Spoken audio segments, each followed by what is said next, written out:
Fire, fury. Welcome to Fuel Your Drive. I'm your host, Josh York. And guys, we have an incredible episode today with someone who's got a great head of hair. And you know, I like to compliment a good head of hair. But, today's guest, entrepreneur, investor, runs also a very incredible podcast. He has done some magical things in the business world and the franchise world that I want him to talk about. I am very excited to have him on the show today.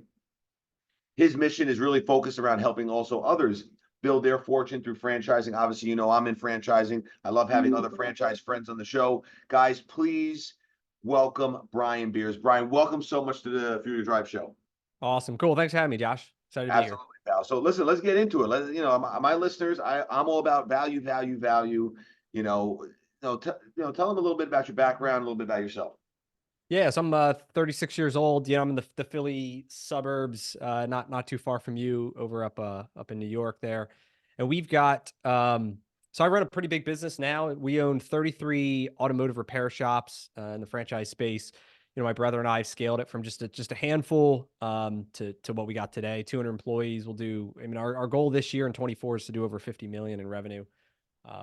We've kind of built this thing, from the ground up. And yeah, so since then I bought other franchises, didn't work out as much. I can talk about that. And then now we just got into the painting business, doing houses. We bought a pretty big development deal for all of Philly, and just launched that business. We think we can make that pretty big as well. And yeah, I've got the podcast. I help people buy franchises. I help them grow them. I believe you can make a lot of money through franchising, and that's what I'm all about.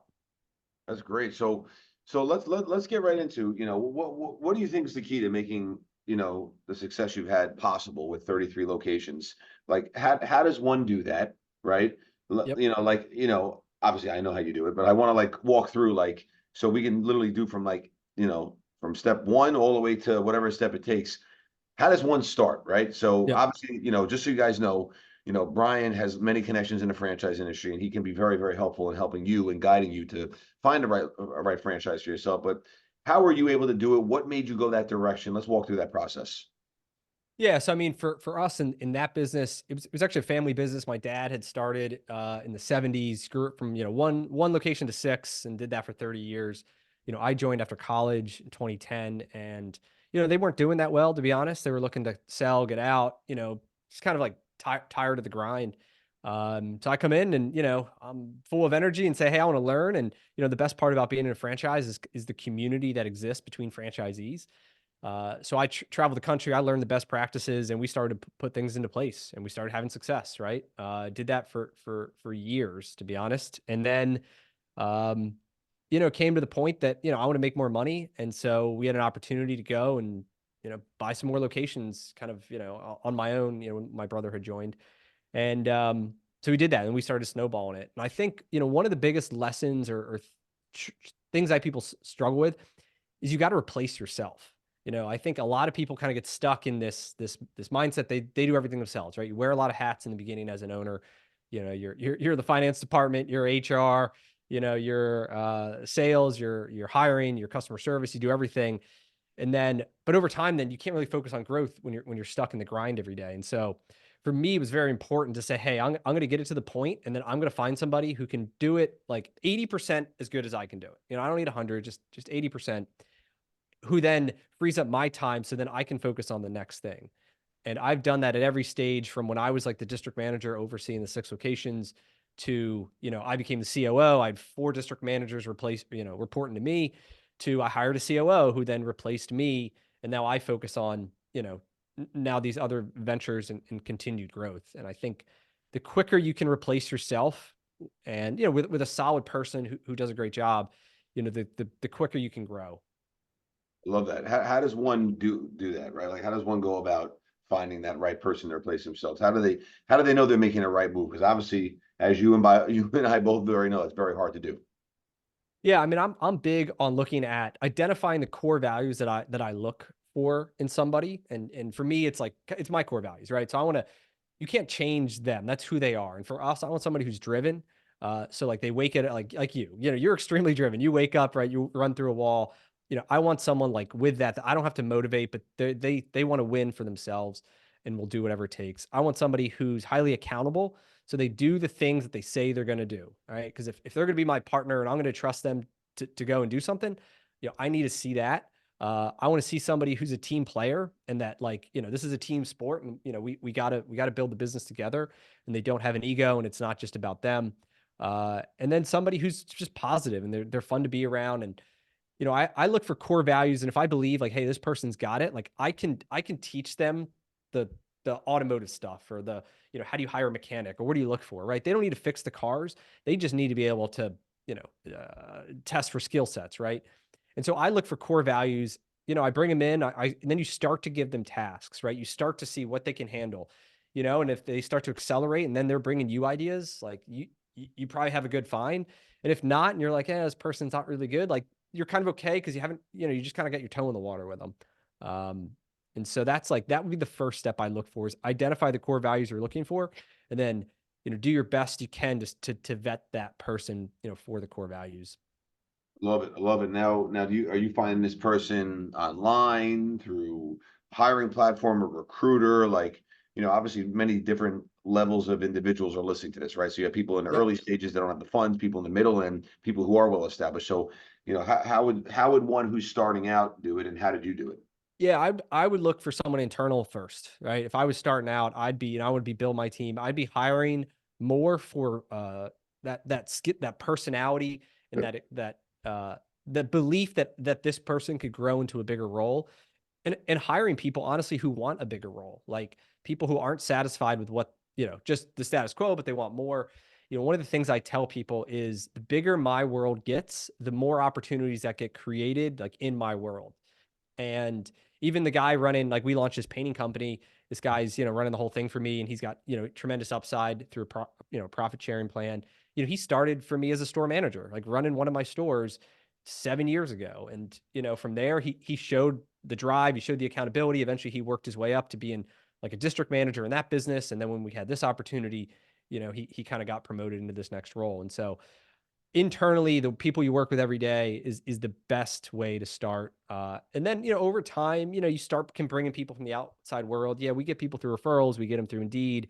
I've had a tremendous success hiring leaders through military organizations. So guys right out of the military who are in leadership roles there do very well in the franchise world as well.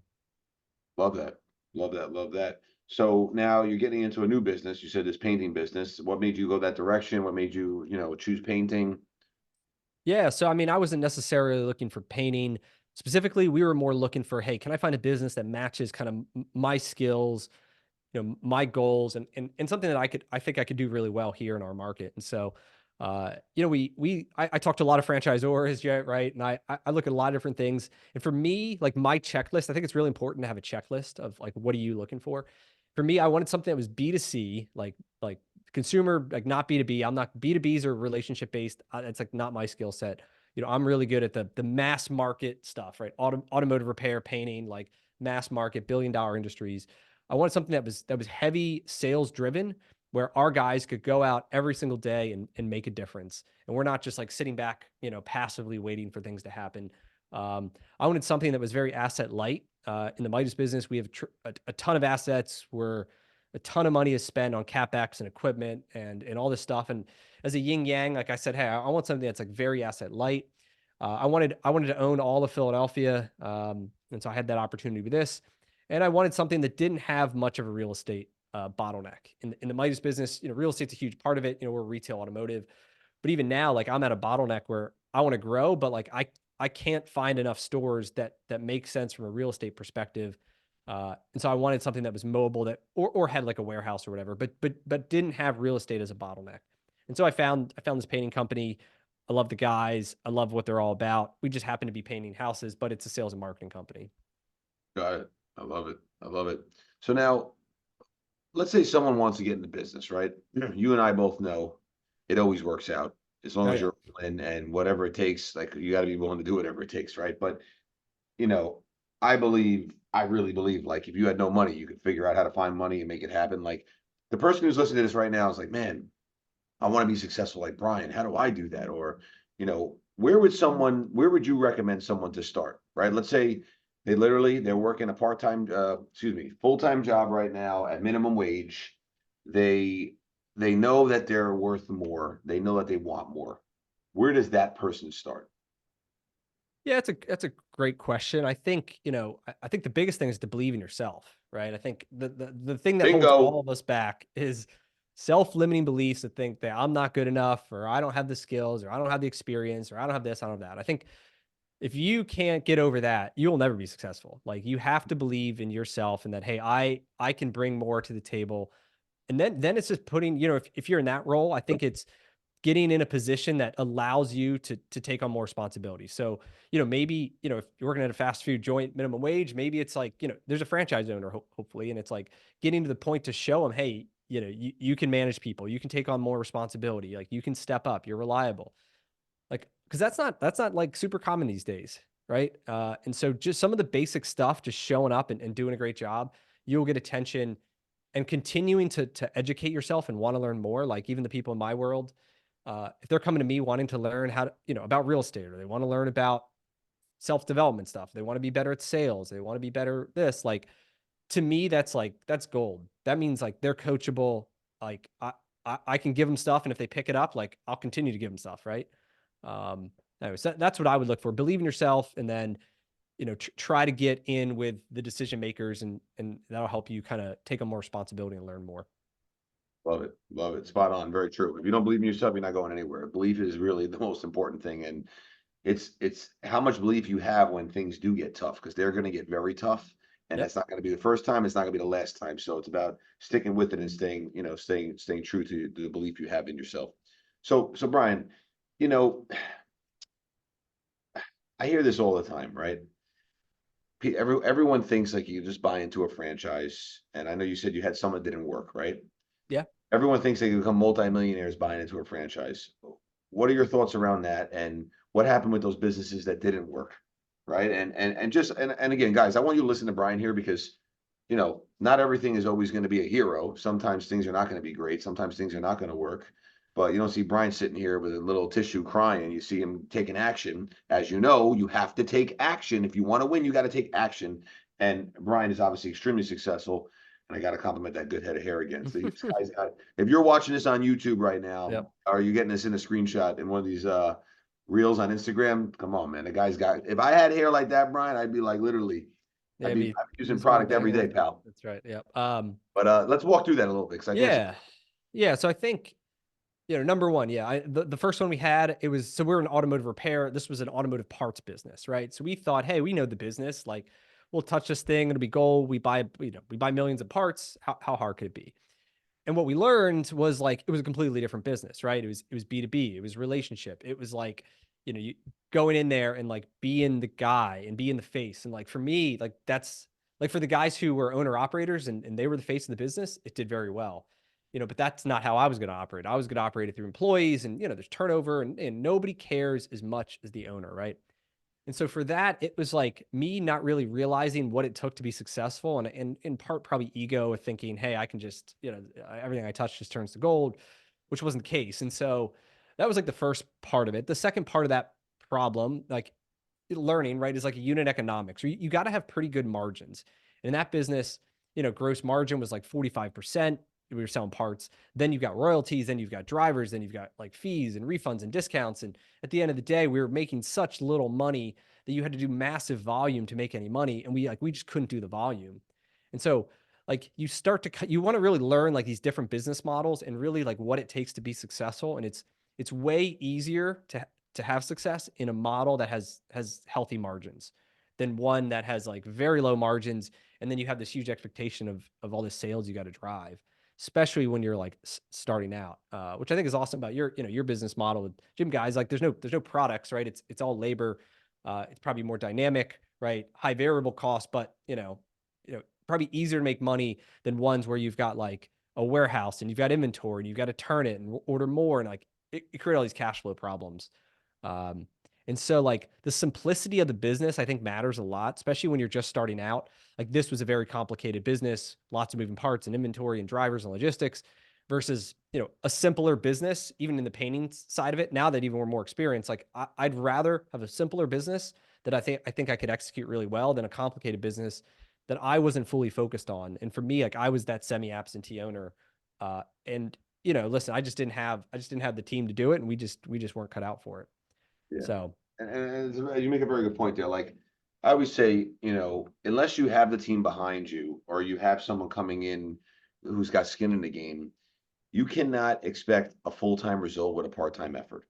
You have to make sure yep. you go all in, or, you know, you have to make sure you're going in with somebody who's going to be able to, you know, at least between the both of you, whoever that may be, split those efforts because the time is needed and the hours must be put in if you want to be successful.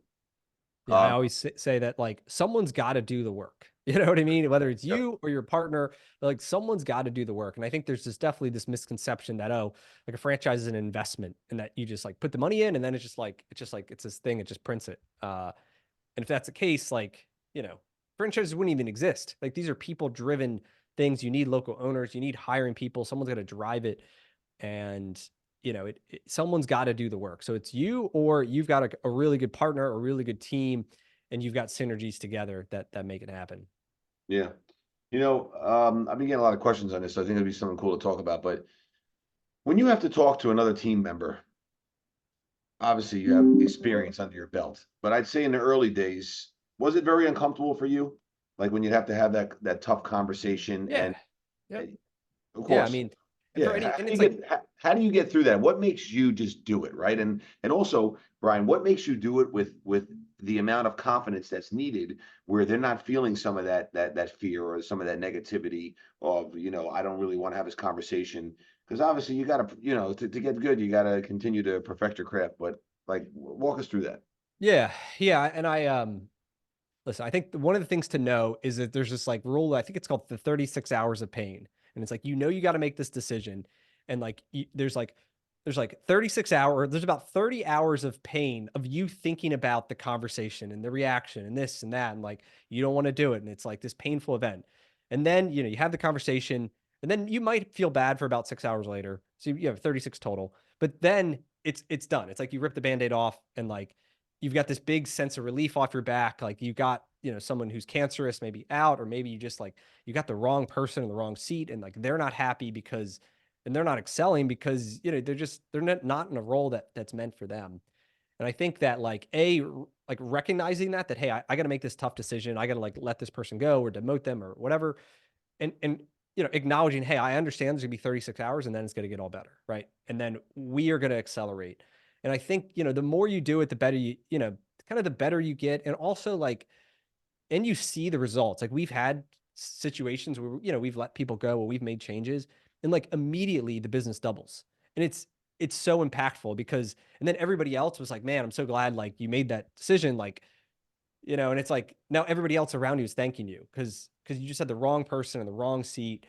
Um, and yeah, it's tough. You know, you know, you feel bad. People, you know, it's their livelihood and all this stuff. But like, you know, we're a business, and that one person, like in our case, they're like, you know, store managers or whatever, is affecting the income of all the other, you know, technicians. We're affecting our customers, and like, there's a much bigger, you know, thing at play. And as the owner, like, you got to look out for everybody, not just one person.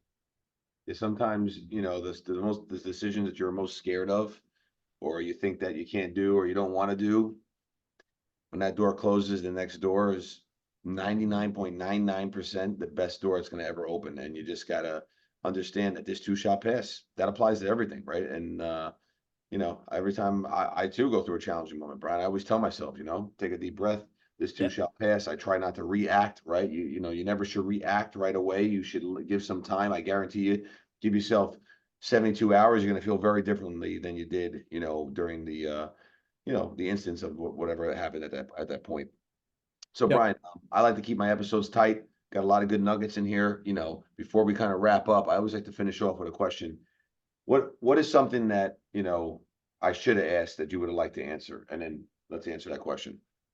Um, I would think, I mean, I don't know. I talk about a lot of stuff. I talk about, you know, funding, financing these things, right? I think is a huge question of, you know, how do you manage debt? Do you manage debt? Do you pay in cash? I think there's a huge question around that.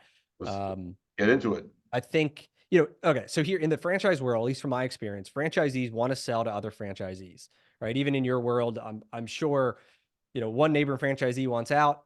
the easiest person to sell to is his neighbor, right? Right. And so, and then at least in my experience, a lot of times you can leverage seller financing where the person getting out, is willing to kind of hold the note, become the bank. And so the person buying it kind of has this, it creates these win-win scenarios where you don't have to deal with an outside bank. You can take over, you can expand your business, buy a new territory, buy a new location, create some win-win. And so we've utilized seller financing for a lot of the deals that we've done. I'm like 6 people's retirement plans right now, and they trust me more than like taking that money and putting it in the stock market or whatever. And I don't know, it feels good to be in that position, but then, it's allowed us to structure very creative financing deals with, I mean, I did a deal that we bought this thing for $2 million and we put $50,000 out of pocket and, made a lot of money in the next year. Like the returns on these things are crazy. And for that person, they were super happy by getting they get a $12,000 a month or whatever we pay them. And so like in the franchising world, once you create relationships, there are some really powerful creative financing things you can do that create some win-wins and allow someone to grow and get me in the right seat and get maybe that person who wants out into the next phase of their life. Well, why don't you share what's the most creative you've seen done so far? I mean, that was a good one. What was good? 2 million, guy wanted 50 grand down. We made, I don't know, 500 grand the next year on that 50,000. Where else can you get a return like that? And so that's been really good. We've done ones where like, the guy wanted his money in 5 years, but so we did like we structured it as like a 10-year amortization for payments, but like with a 5-year balloon. And then, at the 5 years, he gets an option, whether we keep paying him or, whether we pay him off.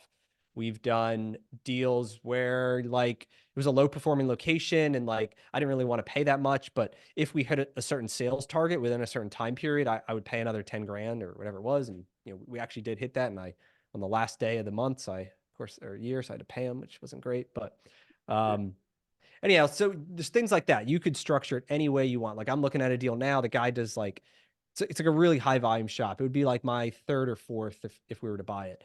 But he's a single unit operator, right? He's the owner operator. I'm afraid I go in there, sales drop because I'm not the owner, right? And it's always different when the owner's there. And so I'm working on a structure now that says, well, what if we pay him based on, kind of like a contingency or it's an earn out that, hey, if we can maintain the level, I'll pay. But, if this thing drops, we're not going to pay as much, or we just spread out our payments longer. But anything you can think of, in an owner finance deal, as long as you have good attorneys, they can structure them so it works out. I love it. So pretty much you're saying anything is possible. Yep. As long as both parties see it and believe it and want to get it done. Yeah, for sure. Which you don't have that flexibility with the bank. The bank's, here's our cookie cutter terms and it is what it is. The seller finance deal, it's just 2 parties agreeing on it. So. Yep. 100%. Well, listen, Brian, where can people find you? Where can they learn more about, understanding how to get into franchise? Like, let everybody know where's the best place to go. On your podcast, so if they listen to podcasts, I have a podcast called Business with Beers. I talk to franchisees, franchisors, solo episodes. We talk about simplifying business, scaling businesses. So that'd be the best place from podcast perspective.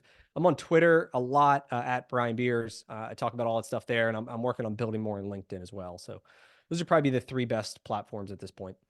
That's incredible. Guys, check Brian out. Make sure you follow him. Listen to his podcast. He's incredible, super smart. And I'm sure, you have any questions, you can reach out to him. He's a great guy. He'll be more than happy to help you. And if you're looking for a franchise, also reach out to him. But Brian, thank you so much for being on the show. Guys, until next time, remember, make sure you subscribe.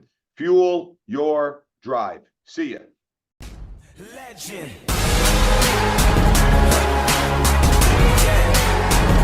Do you know my name? My name is Legend.